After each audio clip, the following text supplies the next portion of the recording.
नाज़रीन, टंडो मोहम्मद खान मां पुनू गाज़ी बिरोही की ख़बर अव्हां ताईं पहुचनि पिया। टंडो मोहम्मद खान मोबाइल एसोसिएशन के सदर शिराज मेमन के घर ते मुबैना गैर कानूनी पुलिस चढ़ाई खिलाफ शहरन जो सख्त रद्द-ए-अमल।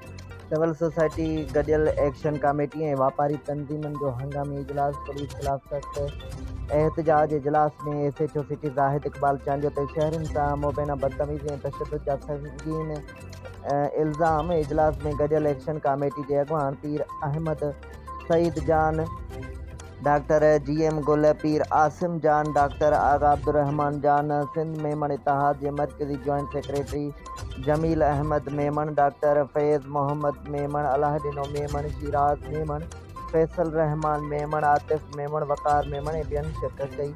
ईद की रात शिराज मेमन के घर ते चादर ऐं चौदीवारी जो तक़दस पैमाल करण की सख्त लफ़्ज़न में मज़म्मत कई वई।